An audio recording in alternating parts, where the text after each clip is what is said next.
The UN aims to ensure inclusive and equitable quality education and promote lifelong learning opportunities for all by the global target of 2030. Having adopted these goals into our charitable activities, we are thinking global and acting local on how we can support our local communities to work towards this goal. I chose to be the staff ambassador for this goal as I'm a parent of primary age children, but also as someone who's always looked for the opportunities to gain further skills through lifelong learning. Do you remember that teacher or individual that helped, supported, encouraged, and inspired you to become who you are today? We all need that person. Whenever we read news stories about a person and their achievements, most often they have been asked who inspired them. And the majority of the time, a teacher is fondly named. Mine was my primary school teacher, Mr. Chapman, who gave me a male role model that I was lacking in my home life. Who inspired you? Please tell us in the chat box, who was your inspirational teacher and why? I cannot talk about quality education in this present climate without mentioning the effects of the pandemic and homeschooling.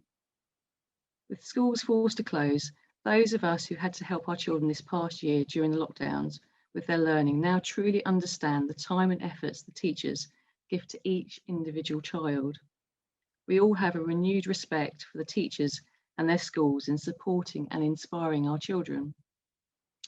The pandemic highlighted the digital divide for children in being able to access their education online. Worldwide remote learning remains out of reach for at least 500 million students. With the majority of schools shifting to online learning in lockdown 3, we helped launch the Tech for Kids appeal, providing laptops to disadvantaged families, enabling them to access their education. Schools provide a safe place for some, a place to be fed for others, and a routine for all. Education offers so many opportunities and interlinks with many of the other 17 global goals, providing employment opportunities, helping to reduce poverty, and in turn reducing hunger, which supports good health and well-being. And education gives everyone better opportunities in life and works towards a gender equal society. During this challenging time, the Foundation has been committed to funding projects that help provide educational and learning support and keep building aspirations and skills. The community groups and charities we fund are mostly run by volunteers who are passionate about the life chances and changes they offer to children, young people and adults. One project I've had the opportunity to visit is Rural Enterprises Cic. They offer informal educational opportunities to children and young people who struggle in mainstream school by providing practical learning whilst gaining social skills. According to the Centenary Commission on Adult Education, lifelong learning needs to be about individual benefit and fulfilment, as well as productivity at work and social engagement. Although the enhanced mental and physical health that is associated with education will in turn benefit the economy and society. Lifelong learning can be overlooked. As adults, we have many commitments for our time, but lifelong learning offers many opportunities, including gaining new skills, whether it be social, practical, or academic. You may not have enjoyed your past education, or you may not have been given the opportunity to gain necessary basic skills when younger, and you may wish to pick this back up later in life. You often hear people admitting they aren't very good at maths, but rarely do you hear someone tell you they cannot read. The UN reports that in 2018, some 773 million adults, 2/3 of them women, remained illiterate in terms of reading and writing skills. The Community Foundation supports many local groups running projects to help young people and adults gain new skills. The Eloquent Fold is a community organisation with a focus on arts, crafts, health and well-being. Through the first lockdown, they ran the 40-page diary, a remote creative contact journal project which engaged their clients, helping to reduce social isolation and documented the social changes of this challenging time in a creative form to be shared with others. I would now like to introduce our guest panel. We have Philip Smith from Northampton Town FC Community Trust, Fiona Richards from the Eloquent Fold, Caroline Brocklehurst from the Northamptonshire High Sheriff Bursary Programme, and Mo Shapiro, donor and supporter of the Community Foundation. Thank you to the panel for taking part today, and I'll pass you over to our Deputy CEO and Grants Director, Rachel McGrath. Thank you, Rachel. Some really alarming statistics there in terms of literacy, lifelong learning and barriers to access of education. And thank you, Rachel, for also telling us about your inspiring teacher, and some people have already responded in the chat box. So please do continue that conversation, as well as any questions that you would like to ask the panel as we start our community conversation around quality education. Welcome, Philip, Mo, Caroline, Fiona, and our audience. We're delighted that you can join us this afternoon. But first of all, we want to start with an introduction, really, as to the motivations, passions, and background of our panel. So I'd like to start with Philip first, but it's a question to all of you. What local activity or commitment are you carrying out in Northamptonshire to help support quality education locally? And this could be in your role as a donor, part of a giving circle, working for a local charity, or in a personal capacity. Over to Philip, welcome. Thanks for having me. In terms of what we're doing at Northampton Town FC Community Trust, we're the official charity of the football club. And quite often people think that football clubs only do football related activities, but we do so much more. And for us, supporting young people to have a quality education is one of those key areas that we're focusing on. So it feeds into one of our outcomes of enhancing life chances. So across the county, we work in around 27 different primary schools, working with children aged 5 to 11 on 2 key projects, Premier League Primary Stars and Team Talk, both of which see us provide positive sporty role models into school who can use the unique appeal of the football club brand to engage with pupils in a slightly different way. So they're in there supporting with interventions that help with improving literacy and numeracy. Some of those are active learning as well, actually taking the children out onto the playground, combining maths and English with sport to learn in a different way. And it's about, as well, with our Team Talk programme, about supporting the wider needs of children as well, which I think is really important, even more so now, specifically around the emotional literacy, the resilience, the confidence, the self-esteem, those elements, and managing emotions, because all are key in how children engage within the classroom and how much they are learning then. So I think that's really important. But we also deliver a lot of work for age 11 plus, so 11 to 24-year-olds, where we have traineeship programs that support 16 to 18-year-olds and 19 to 24-year-olds to try and support those who are currently out of education, training or employment, and trying to help them move closer to that and towards that. So we do that in a number of ways, inspiring them by delivering activities at the football ground and across the county, providing meaningful work experience opportunities, supporting them to achieve functional skills, and really engaging them in a different way to your traditional systems, really. So within that, we also focus on people with autism to support them to move closer to work or education as well, in a programme linked with Cafe Track and Track NN. That's called Stay in the Game. And so far we've supported 20 people with autism to move into or close to work through that project. So that's a really targeted one for us. And the final element that we look at as well is looking at how we support people in their lifelong learning, and that's around volunteering opportunities across the Community Trust, and providing the training to support people who might want to either give a bit of time back or might want to actually retrain because they want to get involved in a particular area, whether that's sports coaching as a primary one. And so we've got a structured programme that can support people aged 18 plus to move into volunteering and then progress into other opportunities from that, learning the skills that they need and the qualifications to be able to do that. So we're covering quite a few bases across the Community Trust with our sort of more than football strategy there. Thank you, Philip. It's great to hear about that community of learning that you've developed through sports across all ages. Caroline.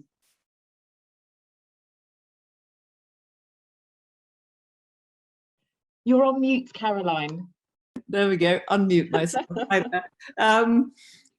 Hello, I'm Caroline Brocklehurst.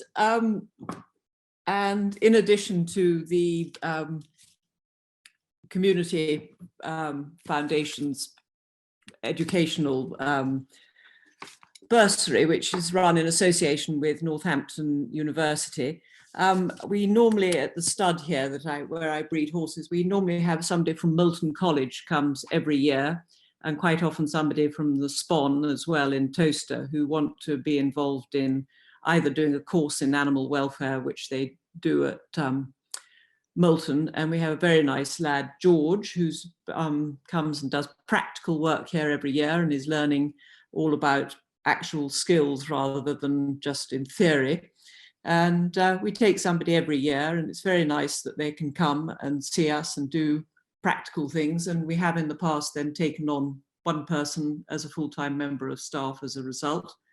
Sadly, we can't ever take on more than one person a year, but it's very nice to be able to help in that respect.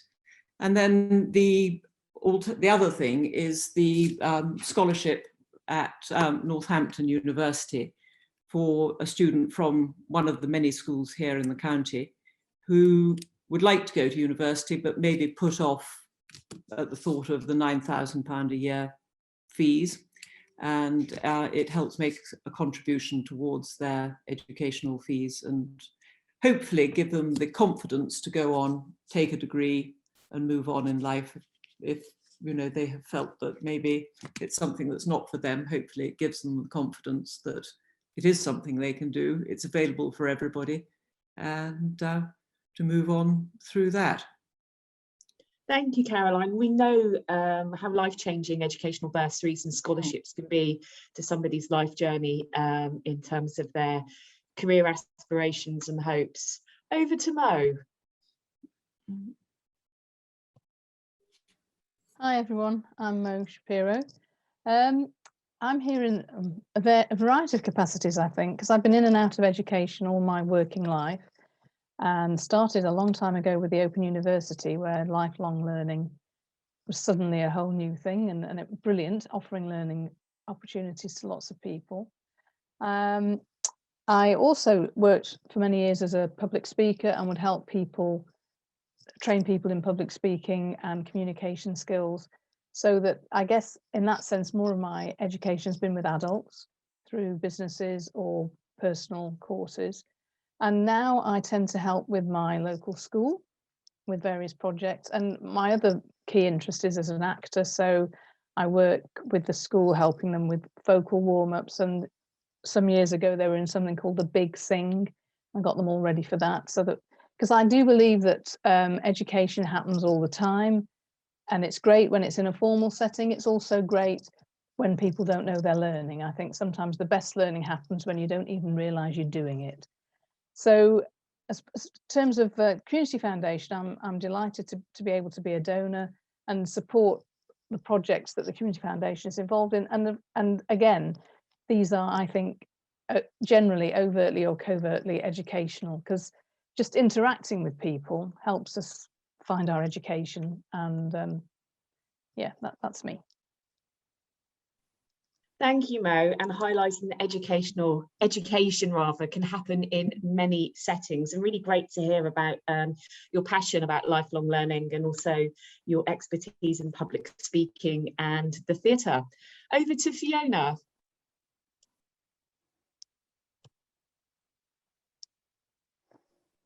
Fiona, you're on mute. We all do it. We all do it.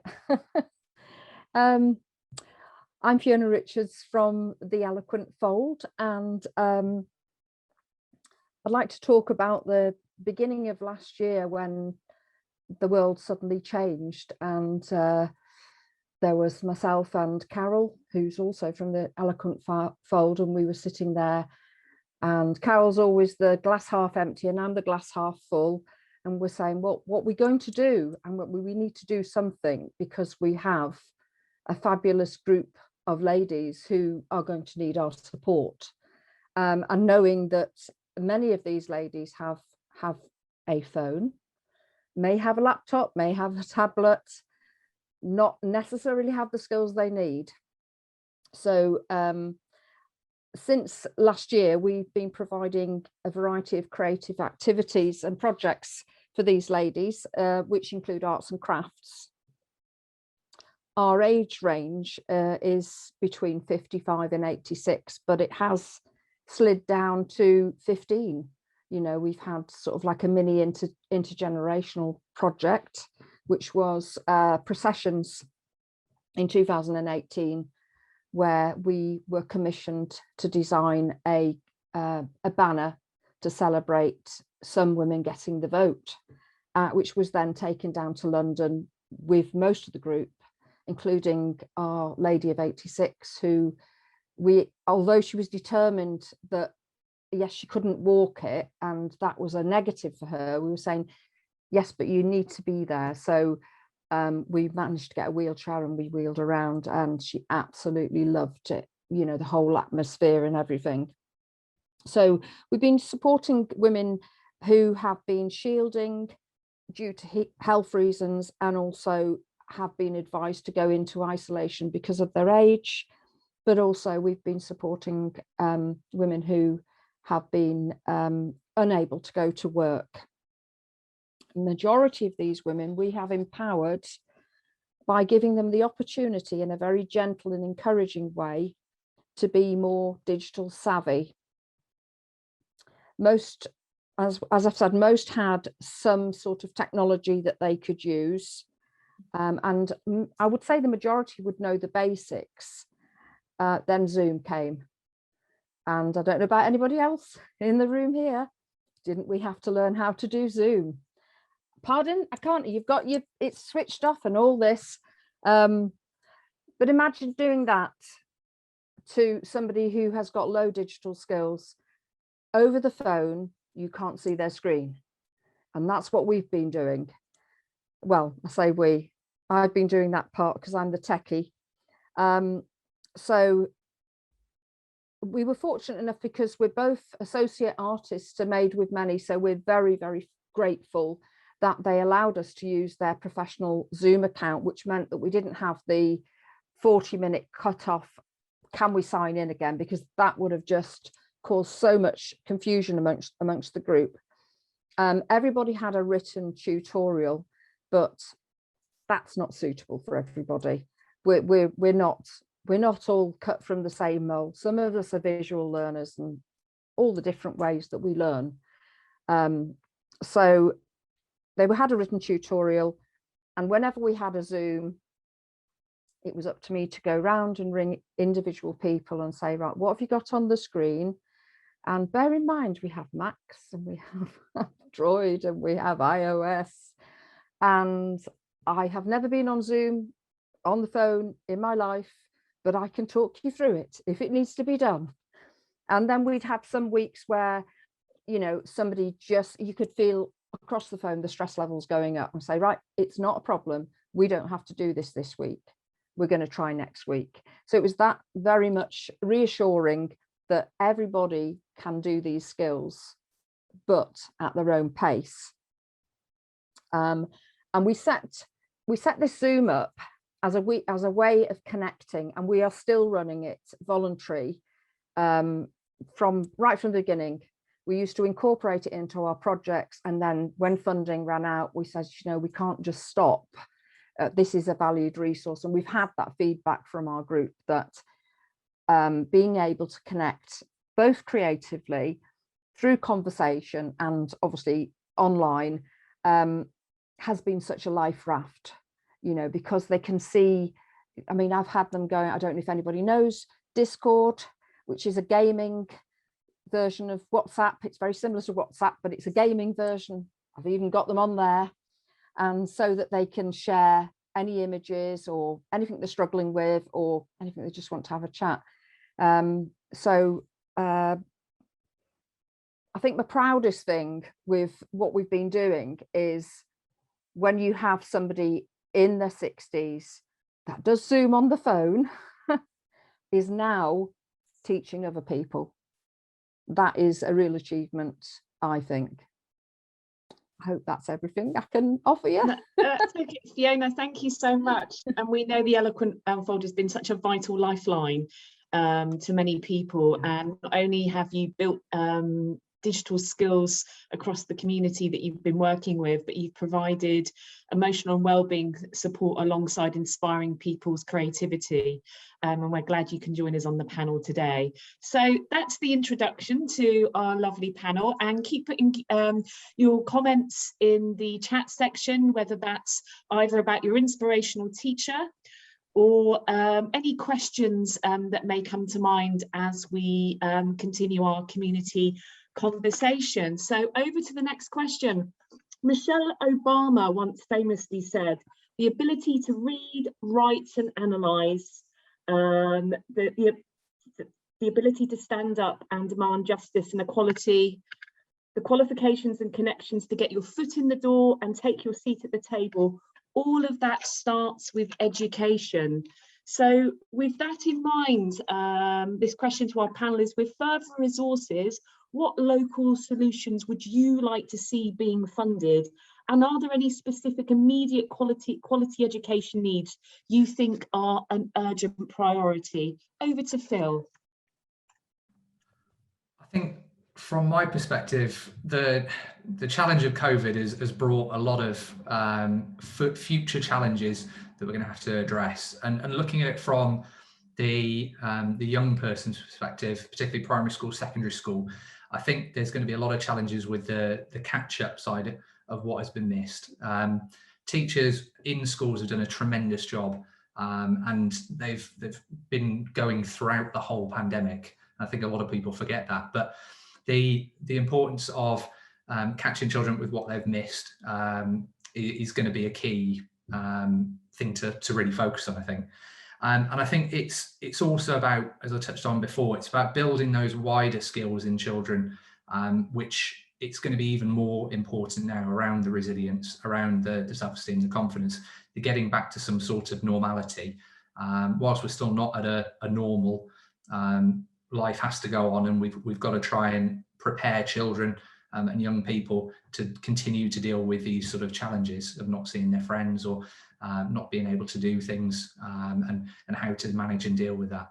And I think for a lot of young people, there's going to be challenges as well around them re-engaging with activities. So potentially in attendance within school or college, and possibly a further dropout there. So there's a lot of challenges to focus on, but I think in terms of activities to really focus on, it would be in trying to support schools and teachers with additional ways of learning, and also supporting parents as well to continue some of the great work they've been doing at home, and see how that can be built on, because I think there's been a lot of positives from homeschooling. Getting families more involved in the education side of things, understanding more about what their child is learning as well. And I think it's about building on that and capitalising on that, and showing that that's fun as well. And I also think, just finally, in terms of the digital aspect of things, that supporting young people and people of all ages really in terms of developing their digital skills is vital, because the world that we're moving into is going to be more digital. It's going to require those skills, and I think there's a huge opportunity there to develop those at this early age. Thank you, Phil. So catch-up education for young people who've missed out during the year of the pandemic, and especially helping build their emotional well-being through what they've experienced, and ensuring that teachers and parents are supported, and that we also build on digital skill learning for our communities and for future careers. Thank you. Over to Caroline. No, I think what Phil said about catching up is very relevant, and I don't know whether there can be any sort of summer schools for children to continue and catch up with their education. I don't know how that could be funded, or whether they'd actually want to, or whether they would actually just rather be out and about in the summer. But I think you're absolutely right, Phil. I think so many people, so many children have really dropped back in this last year. And okay, there's been online learning, but it's just not the same thing, I don't think, as being in a classroom and having that interconnection with other children and the teacher and so on and so forth. It's not quite the same thing. I think the young have the advantage in that, I mean, any 3-year-old seems to be able to use a telephone or a computer these days, unlike the Eloquent Fund, where you've been assisting people in their 60s, 70s, 80s who haven't grown up with technology. I think the young do have that advantage of understanding and knowing their way around. The Tech for Kids initiative, getting old laptops and everything else for children who can't afford them, I think is a great initiative. I think that's very good. And I think one of the big telecommunication companies are doing something similar as well, aren't they? I think it's possibly Vodafone or EE are doing something similar. So no, I think I would like to see some sort of funding for a sort of summer schools to help children catch up, not online, but actually together. I think that would be very nice to see. Thank you, Caroline. So we're looking at concrete opportunities for young people to catch up with their education as a result of the public health crisis. An idea being investing in summer schools or similar additional learning opportunities, and also the need for digital inclusion. Mo. Sorry, I'm about to join the digital rage, but don't hold your breath. I'm with Phil and Caroline on this, but I actually am very concerned about what I call lockdown children and how we integrate and acclimatise them back into school or into school for the first time. And I was chatting to a friend of mine who has a 4-year-old, and he really didn't get on in lockdown. Homeschooling didn't work, which is fine. I mean, at that age, I think we can let them off. But he went to school the first day and he got there and he was sweating and he was shivering and he was crying. And she said, "What on earth's the matter?" And he said, "I've never seen so many people." And I think, okay, maybe people have got over that first experience of that, but we need to prepare people who have never experienced what they're now experiencing, which to us is so normal, to go to school or to be involved in community things, going to parties and things. People just do not have that. Some kids do not have that experience.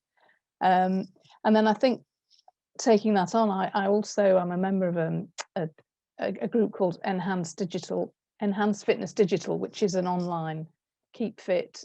We do everything: yoga, Pilates, aerobics, you name it. And I sometimes do emotional fitness chats for them. And I've been asked to do one next month about helping people get back into the community. Those, not all women, but many women who have been described by the people who run this group as becoming agoraphobic. They're very nervous about going back. And if we're talking about lifelong education, then I think we have to take that into account as well, that there are adults who have become traumatized. And there's this idea that there will be a lot of post-traumatic stress as a result of this year that we've experienced. And now people have different experiences. Some have sailed through it. Introverts have loved it. But, you know, for some people, this is a big, big challenge, and they have been educated to be frightened. And now we're saying, no, it's okay now, put your mask on, you'll be fine. You've had 2 jabs, no worries. So I do think there's something about that.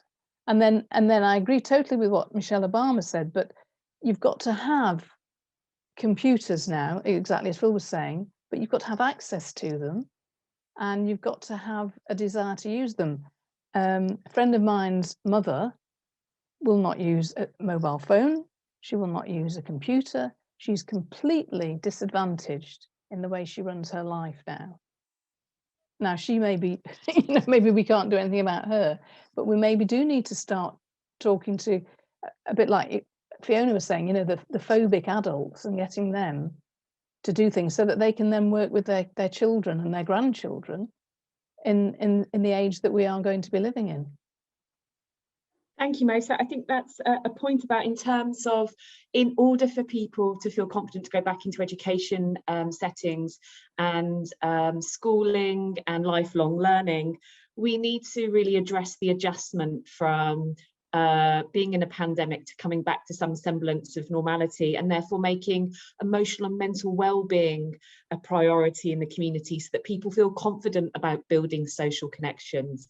And in addition to that, again, reinforcing a priority around building funds and investment into digital inclusion. Thank you. Over to Fiona.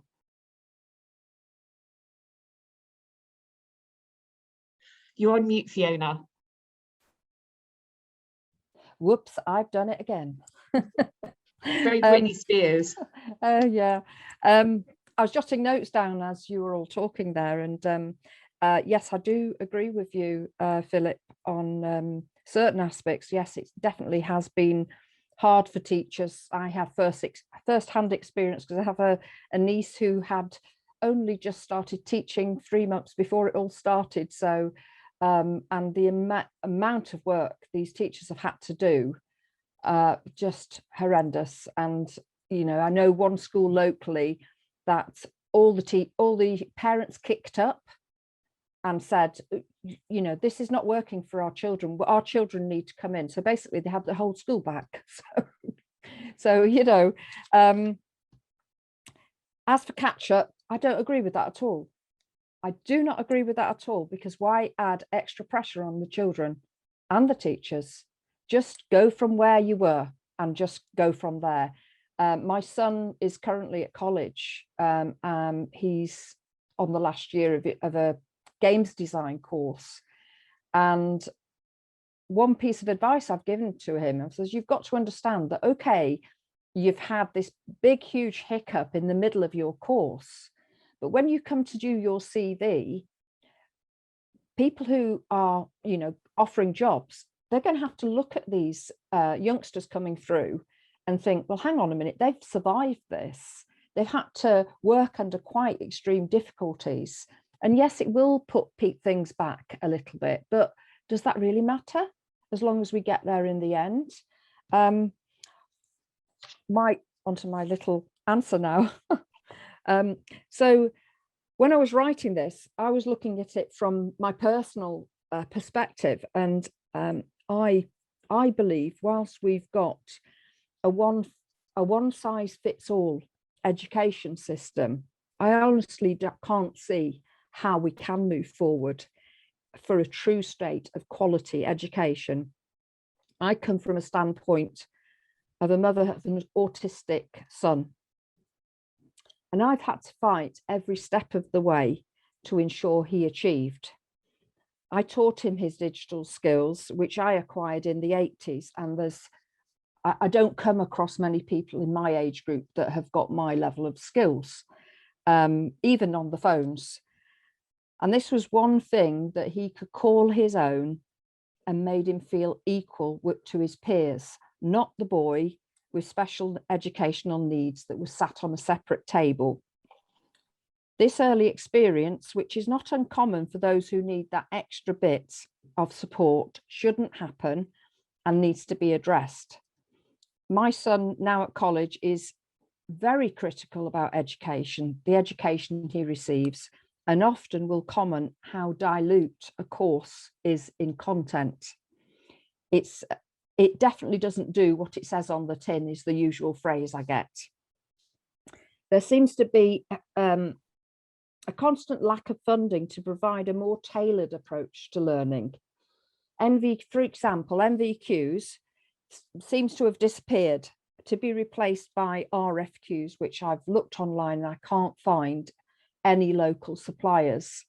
Although the system wasn't perfect, it was a more sympathetic way for those that are less academic and more vocational to actually achieve something.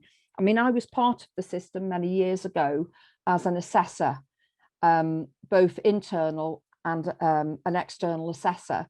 And we used to place youngsters who hadn't succeeded in school into real working environments where they were on the job learning. and they came away with something. You know, it's not like, oh, you've got to go to the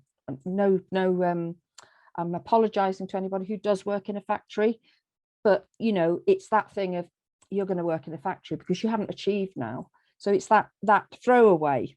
Now, those with special needs usually have an educational plan which is maintained annually. Wouldn't this be a useful document for all children who attend education right up to university? I mean, it wouldn't have to be annually, it would have to be regularly kept up to date. That way you could monitor what is working, what isn't working. Being at school doesn't just involve being taught. After all, each and every child comes into a learning environment with baggage they need to deal or cope with, including their home environment, their social standing, peer pressure, mood swings. More, I feel, needs to be done about mental health of learners, both young and old. Strategies need to be taught on how to deal with overwhelm when the pressure is piled on to achieve grades, qualifications. And I'm going right back to the beginning of the conversations that were just, well, the speeches that were just said about catch up. And I'm still saying, I don't think we need to do that catch-up thing. Thank you, Fiona. So let's not put additional pressure on our students coming out of a public health crisis. Instead, let's look after their emotional well-being alongside their education. And ideas like that could be something like a learning diary to check in, but also the importance of education not being a case of one size fits all, and maybe putting funding and investments into tailoring approaches to learning that reflect everybody's needs and learning preferences, and also making sure that people's needs don't end up excluding them from education, particularly if they have special needs or learning difficulties. Thank you very much for that. So we move on to the next question, which I think we've already touched upon, but perhaps this is a bit of an opportunity to explore a bit more. So during the pandemic, Northamptonshire Community Foundation helped address digital poverty in education via our Tech for Kids appeal, which has already been mentioned, to provide families with digital equipment for homeschooling. How do you, the panel, think we can work together to help ensure that education and learning across all ages is inclusive and accessible for all in Northamptonshire? Over to Phil. Yes, I think the biggest thing really is a better understanding of the barriers and the data and how we can then overcome these. I think the great example of that is the digital divide that has, been hugely elevated, escalated because of COVID, particularly for older adults and for children who haven't got access to the technology at home. So I think it's looking at how we can identify what are the further challenges now, because those won't just go away now that lockdown has ended. And I think there's still a lot of work to be done there within it. But I think it's about how we all work together as well, because there's so much fantastic work going on across the county. And it's about matching up and using those to work together to refer people on to the right programmes. If we know people in a particular project or program would benefit from something else, it's sort of connecting those dots, shall we say, to be able to move people across. I think as well, it's about how we can embed education within the broad range of activities that we do, because a lot of it can be done informally. And I totally agree with Fiona about the catch-up element and putting the additional pressure on. We don't want that. But I think it's about how we can be innovative in the way that we do that. And in a lot of the activities that are taking place across the county, there are ways that you can embed those and underpin those with specific themes of learning that will help children, both emotionally and with their actual learning as well then. Thank you, Phil. So really a better understanding of the digital divide in order to learn what barriers are being placed for people not to access the digital learning that they need, but also to endorse and encourage collaboration and partnership working between community groups, charities and organisations to help refer people on to get the digital learning that they need, and also perhaps to invest in more informal learning, which is often a great setting for people to pick up skills without being aware that they're being educated. I think a panel member had earlier said. Thank you. Over to Caroline. Again, I echo what Phil says. The Indian Health Wealth Organisation here in Northamptonshire have done a brilliant job throughout COVID, and with particularly the younger members of the community, helping the older members learn about digital usage and so on and so forth. And I think they've got a lot to add in that they have been open to all, not just to their own community. They've encouraged a lot of people from outside the Indian community to benefit from that as well. Encouraging people to branch out, to learn, to get involved in other communities. And I think they've been a really good example of how to move across generations, how to involve other people from all backgrounds into their skills, their learning, their communities and things like that. I think they are an inspiration to a lot of people in the county, and I'd like to see, I'm just trying to think of the right word, how they make that work within their own community, work broader and wider amongst all the communities in the county. They're very good at really involving everybody and, you know, going out beyond their communities and things like that. How one gets other communities to behave in the same way and branch out and move out to interact so that nobody feels there's a barrier there and that everything is open to everyone. Maybe that is a challenge for another time, I don't know, but I think there is the will to open up to everybody and for there not to be barriers in place. And I think actually we're much better as a society at including people and making and being aware of people who are on the margins and bringing them in. Yeah, I think. Thank you, Caroline. You've hit on a very important ethos of the global goals, which is leave no one behind, making sure that what we provide is including everybody. And thank you for that good case study example of an organisation, Indian Hindu Welfare Organisation, providing best practice, particularly from their intergenerational work, education and learning, and reaching out to all members of the community to be supported. Mo?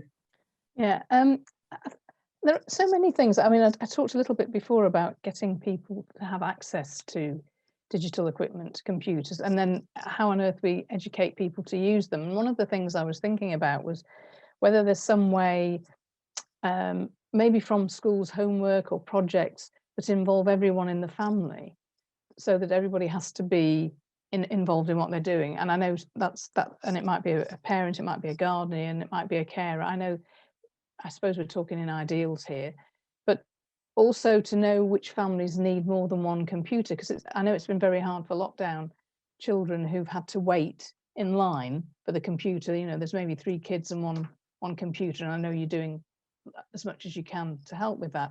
But I think if you get them to work together at home on projects or do something in a gaming sense, I think you were talking about that, Fiona, that everybody can get involved in. So it's going back to this learning without realizing you're learning, because you might be doing Cluedo, but you're doing it on a screen, and suddenly the screen's not so scary. But I also want to say something which is going to go completely against all this, which is I also think we need to get people outside. I think we need to get them moving physically. It's all very well teaching them how to sit in front of a screen. I have to say it's not my favorite occupation. Zooming all day is not good for me. You know, that there is a theory that we should get up every 20 minutes from our computer seat. We haven't done that even today. And I really think if we need some sort of good housekeeping of understanding what we need to do. And also there's the whole argument about EMFs. There's so much going on around computers. I know if you don't have one, you are disadvantaged, but I would hate people to think that that is the only way we can be involved in education. You know, there is a whole world out there. I'm pointing out my window, which has a world out there. And it's kind of like almost, I think somebody said, creating environmental and ecological literacy. For example, my partner was a teacher. He took the kids to a farm. They saw sheep being born and they puked at the sight of it. They fainted. They could not cope with the fact that milk came from cows. So, you know, that's the olden ways, but I think we need to get some sort of integration. I think Phil said that as well. And not just sit in front of our computers and bang on as though that is the only way in the world. Because I think it would be lovely if there were projects that connected generations. And I think you alluded to that, Caroline, with the Indian community, where people actually, kids go and interview their parents or their grandparents or people in their village and find out what life was like before they had computers. Gosh, how did we survive? Before we had televisions. Now I'm showing my age, but you know what I'm saying? All these things are focusing on one box. And I think we need to sometimes go outside the box.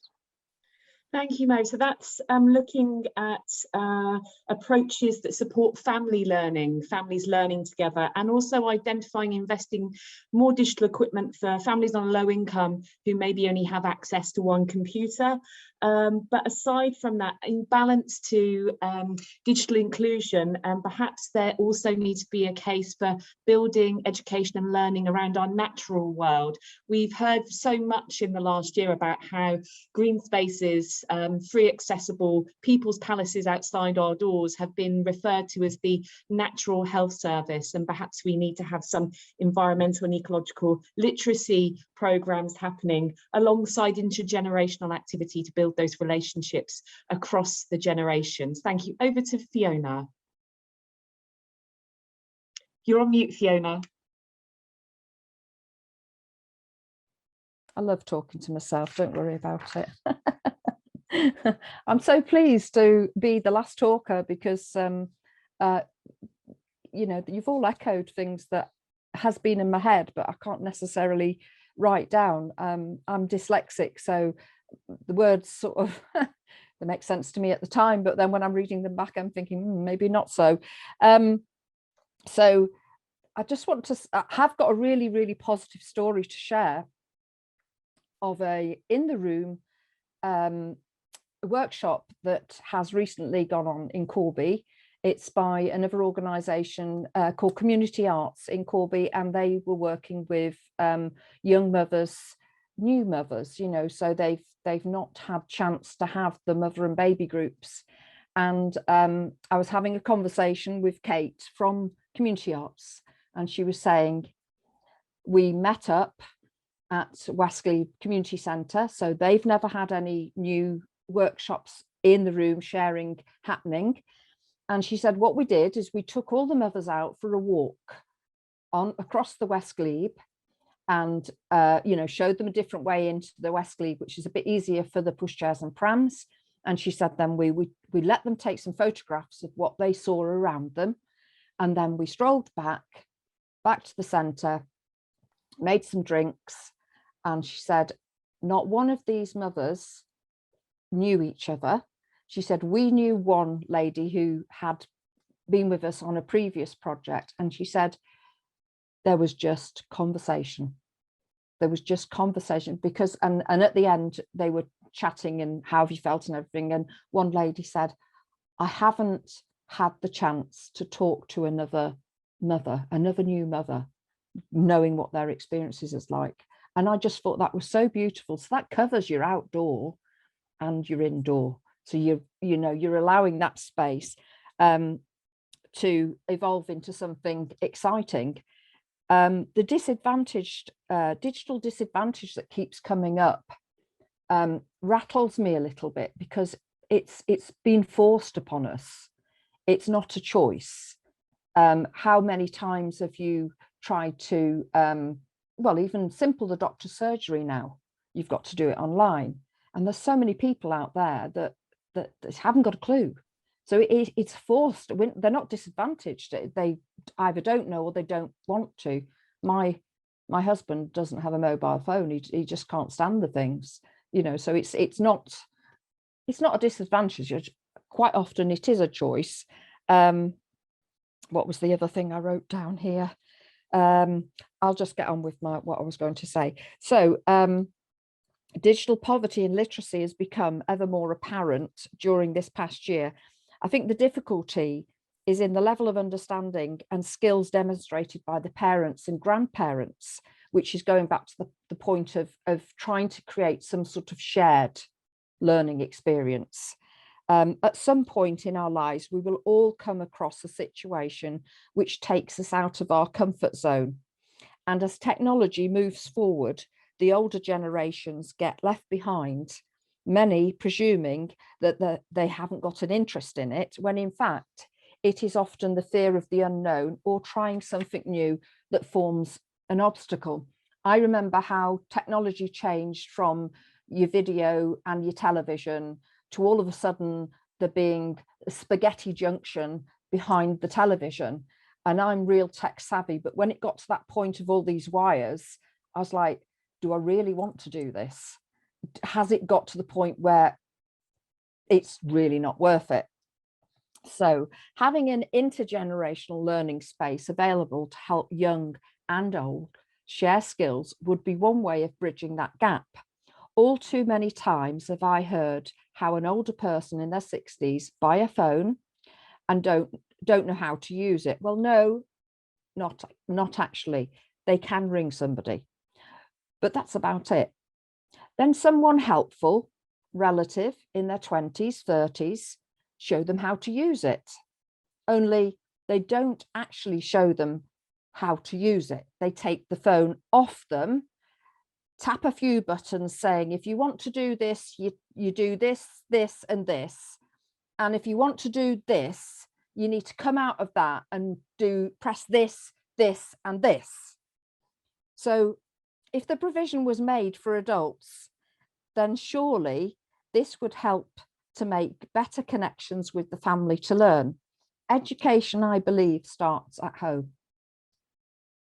Okay, thank you, Fiona. So talking about that community of shared learning and looking at perhaps intergenerational learning spaces, but also again, balancing out what the rest of the panel have highlighted with the need to make physical space indoor and outside for people to also connect beyond computers and digital technology.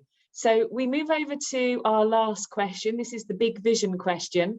And then after that, I'll hand you over to Sandy Godoy Messenger for some Q&A from the audience. So what is your vision for Northamptonshire in 2030? What do you hope we can have achieved by then to ensure quality education for all local residents on our doorsteps? Over to Phil. No pressure on this question. It's quite a tough one, this one.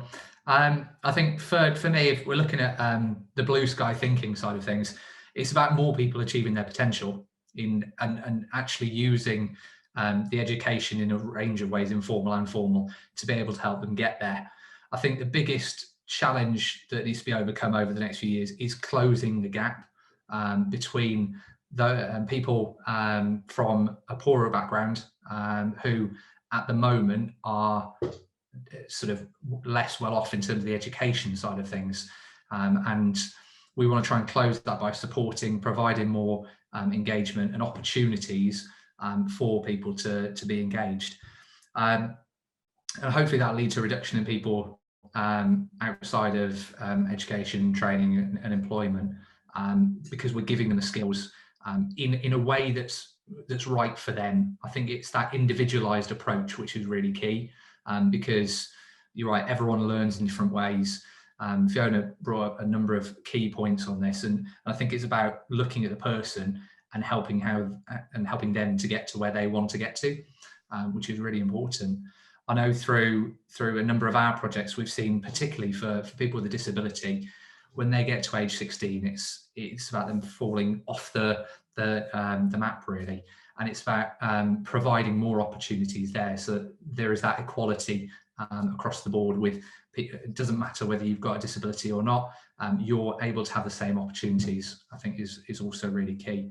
And I think we'll see a future hopefully that embraces technology but doesn't forget about the personalised approach to things, because I think that, you know, the communication skills, the interpersonal skills are still going to be really important as people move more to digital. We can't forget those. So I think building on those, that we've got a healthy, happy and connected community, really. Thank you, Phil. So in 2030, we will have inclusive, individual-centered learning. We'll have more people achieving their potential in a range of learning settings across all ages.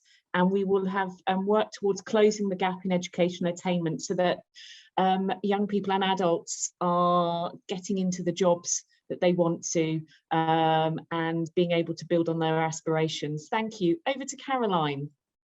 Well, I think we're very fortunate in Northamptonshire. I think there are a lot of positives. We have an enormously broad range of schools and colleges that cater from, I don't know, precision engineering at Silverstone UTC, or catering at Tresham, or agriculture and welfare, animal welfare at Moulton. I think all of those things are out there. I think the problem is making people aware of the diversity of education available within the county, and encouraging people who think that maybe something isn't quite for them, nobody else in their family does it, it's an unknown. I think that's where the encouragement needs to come, to make people aware of all the different things that there are out there. They're open to everybody. There shouldn't be a barrier to going into anything that you feel is what you want to do. And I think it's really the encouragement and making people aware of the opportunities that are out there, because they are there, they're open for all, they are available. And I think it's just giving people the confidence and encouragement to apply for those things and do them. Thank you, Caroline. So in 2030, we will build and enrich our already diverse educational opportunities in the county, and have a system which positively encourages people to take perhaps divergent educational and employment pathways in order to realise their dreams, and in doing so break down those barriers to what education can be for an individual's experience. Over to Mo. Thanks, Rachel. I'm going into ideal world model, and I'm just going to cross my fingers and hope. But I really want people to be educated to understand difference in any shape or form, and also to accept. I think a lot of what I would like people to be doing in 2030 is accepting, and it's accepting themselves, it's accepting others. And I think if we can value our teachers and they can feel valued, then they will value the pupils and they will feel valued. And then we get into this sense of people valuing themselves, but also I think it's very important that people value their environment, as you probably will have gathered. That matters to me. And Northampton, as Caroline said, has loads and loads going on for it. And we need to encourage people to just take a step back and take a pride in it. And you can't do that if you don't feel the self-confidence and the self-pride in yourself. And I think we don't give enough or pay enough attention to those. I can't even think how to, emotional needs that we all have, because if you have self-confidence, if you have self-acceptance and appreciation, then you can give that to others as well. And I think it was Michelle Obama saying about confidence to speak out and to speak up for yourself and not feel that you're just going to get bashed down, so that everybody matters. And then I don't know where this came from, it's completely, not for me, left field anyway, is I think that we should have a sense of learning how to care about politics at a local and a national level, because I think we're very quick. I mean, I can say even at parish council level, we're very quick to condemn what people are doing, but I certainly wouldn't ever go on a parish council because I don't know that I could do what they do. But I think if we could educate people to get along and to understand politics rather than just poo-pooing it, I think we've got a better chance. This isn't well thought out, as you will gather, but I know what I'm trying to say, where I do really think that we have to, oh gosh, have politicians we can believe in and politicians that we can trust, and we maybe need to, that maybe needs to come from education of the young people now, who maybe do schools councils and things like that, that they then can take on and make this a valuable contribution. I'll think about that again next time. That's okay. Thank you so much, Mo. So you were talking about the building of a set of values where everybody feels valued in the community, and everybody learns to value diversity and difference, and in doing so make more meaningful social connections with others over their educational experience. Recognising teachers as key workers and valuing that role. And also investing in environmental education. But not only that, you were talking about the educational experience can only be really meaningful if you also invest in the emotional well-being of the students, no matter what their age. And then in 2030, we will have a new programme of civil responsibility and democracy education, and built hopefully on the 9 Nolan principles of good practice service in public life. So thank you very much, Mo. Over to Fiona. Microphone off. I'm here. Right, okay. So my vision for Northamptonshire in 2030 would be to reintroduce a stronger arts culture within schools, making the curriculum run alongside the arts instead of being separate, which would give a fuller opportunity for the different learning styles to engage with their educational path to achieve their best potential.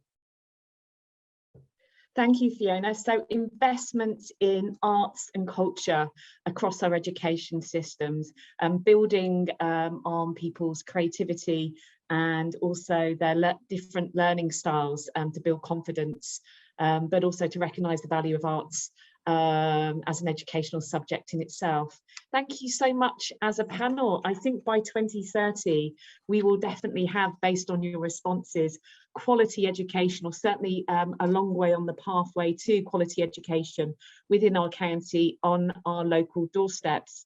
And without much further ado, I'm going to hand you over to Jordan, who will in fact be directing the Q&A to our panel. But just to let everybody know that this is being recorded, it will be available on YouTube. So if you want to revisit the inspiring and informed comments from Philip, Mo, Caroline and Fiona, you can also do so. Over to Jordan. Hi Rachel, thank you very much, and thank you everyone for a really good discussion that we've just had. I picked up a few questions and comments from the chat box that I'll put to the panel. So I've got one from Beverly. This is specifically to you, Phil. She says, thank you for your wonderful work, everyone. Phil, because you focus on resilience and confidence and mental health for young people, do you offer any sort of moral and spiritual education programs that are open and accessible to families of all faiths, backgrounds and beliefs, and also for those who have none? I think it's a great question. It's not something we currently do, but it's certainly something to look at. I think anything to try and help young people to unearth the talents inside and actually find what they want to do is a great idea. And I think how we try and pull that out of them is definitely worth exploring to see how we can develop them then. Brilliant, thank you for that, Phil. Then we've only really had one other question as such, but this is from Sandy McDonald. Is there any initiative locally for people to volunteer to help young people catch up with learning, either online or offline? And I think that's really for anyone in the panel, if anyone has any thoughts around that.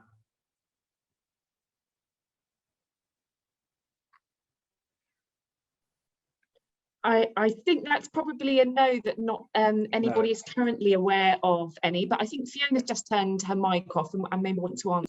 Well, I'm always open to throw out suggestions. It might be worth getting in touch with your local schools, because some of the ladies that are in our groups volunteer as readers, you know, so there's obviously potential there for other things, and it might not have even been thought of. So throw it out there to them, get in contact saying, you know, you'd like to volunteer. Have you got a bank of people? How do I go about it? Is this possible? Just go for it. There was a scheme that Mary Leng was involved in. I can't remember what it is, and it does precisely that. It goes out and teaches reading skills, particularly to young adults that have perhaps missed out at school, and I cannot remember what it's called. I shall have to let Rachel know when the brains kicked in and I've remembered.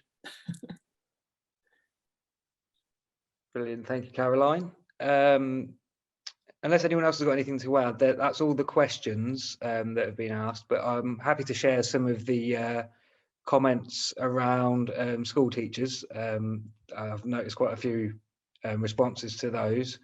So there was one from Steve Idden, who says he can't remember any of his teachers from school, so possibly not very inspirational.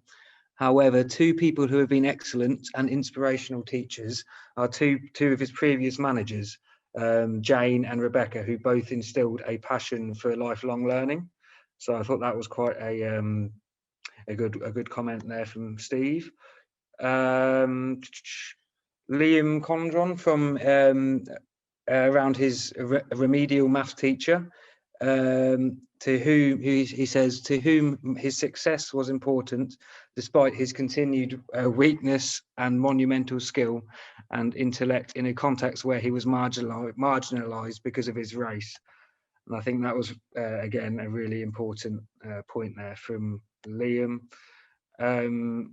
Dale Willis, my inspirational teacher was Miss Cottingham, who helped start my love of playing music. Alison Goulding, Mrs. Pascal, she doesn't remember what she learned, but she just benefited from having someone look beyond her behaviour and believe that she was worthwhile. I think that's a really good comment there as well. And oops, just had one in the chat from Janet Marchand. I volunteer with our local school. It's not as rigid as the main scheme where you have to say you will be available so many times per week. I just go along between holidays and manage to read with about 24 children in one day. I stay with the same teacher in class all year, so we get to know each other. I'm sure even half a day will be more than welcomed. That's from Janet there. I don't know if anyone's got any more thoughts around that.